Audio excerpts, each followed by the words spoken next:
Good morning friends, welcome to our YouTube channel सक्सेसेरा। दोस्तों, आज सभी शिक्षकों की निगाहें सुप्रीम कोर्ट में सुनवाई पे पड़ी हुई है। आ सकता है फैसला। आज के केस में एनसीटी पार्टी है।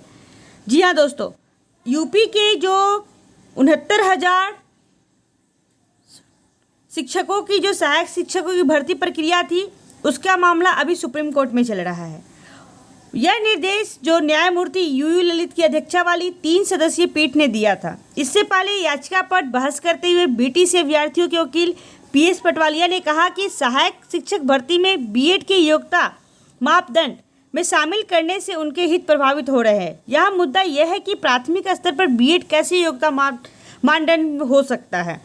इस बारे में हाई कोर्ट में याचिका दाखिल कर रखी है, जो कि अभी लंबित है। सहायक शिक्षकों की भर्ती का मुख्य मामला सुप्रीम कोर्ट में लंबित है, इसलिए उन्होंने ये याचिका दायर की कि इस पर पीठ ने उनसे हाई कोर्ट में लंबित याचिका दिखाने को कहा, लेकिन वह याचिका रिकॉर्ड में मौजूद नहीं थी। ऐसे में सुप्रीम कोर्ट ने याचिकाकर्ताओं को हाई कोर्ट में लंबित याचिका के प्रति पेश करने का आदेश दिया, जो कि पेश भी हुआ।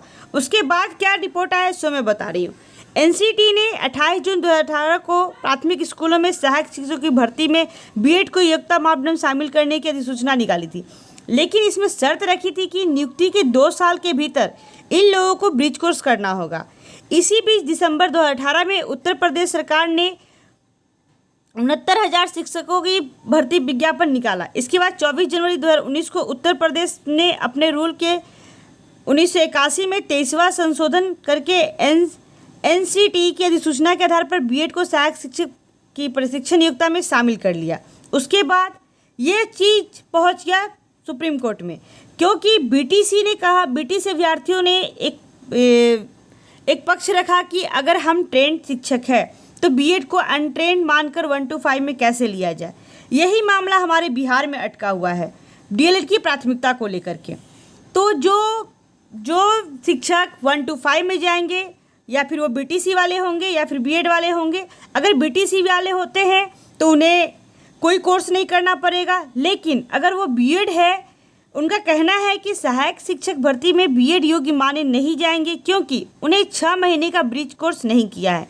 इसके अलावा सुप्रीम कोर्ट में जो सुनवाई हुई थी उसमें 3 याचिकाएँ थी। इसमें एक याचिका शिक्षा मित्र की थी, जिससे कोर्ट में शिक्षा मित्रों के मामलों में संकलन करने का आदेश दिया है, और दूर थी कि पूर्व सैनिक कोटा से अभ्यर्थियों को लिया गया था, और 14 जुलाई को जो सुनवाई करके उसको लंबित रखा गया था। तो इस कोर्ट में आज के जो यहाँ सुप्रीम कोर्ट में जो फैसला होना है, उसमें बहुत सारे केसेस को टैग किया है। इसी के बिहार में 94,000 शिक्षकों की बहाली हो रही है। सबकी निगाहें सुप्रीम कोर्ट के फैसले पर अटकी हुई है, क्योंकि सुप्रीम कोर्ट सर्वोपरि होता है और उसका फैसला सारे देश में मान्य होता है। इसलिए अगर वहाँ पे बीटीसी जीतती है तो ये चीज़ नियम बिहार में भी लागू होगा, और बिहार में भी प्राथमिकता के कारण नियोजन प्रक्रिया अटकी हुई है। कुछ कैंडिडेट जाकर के पटना हाई कोर्ट में केस किया, जिन्होंने कि प्राथमिकता क्यों लाई गई या फिर हटाई जाए। तो आज जो सुप्रीम कोर्ट में फैसला आएगा वो पूरे देश में मान्य होगा। उसमें हमारा बिहार राज्य भी शामिल है, जहाँ पे 6ठे चरण का नियोजन हो रहा है। तो दोस्तों, मैं पल पल की अपडेट देने की कोशिश करती हूँ, जैसे भी जो मेरे पास इन्फॉर्मेशन आती है। तो अभी तक इसे सब्सक्राइब नहीं किया तो प्लीज़ सब्सक्राइब कीजिए and press the bell icon. I hope you guys आज का दिन हम लोग के लिए अच्छा हो।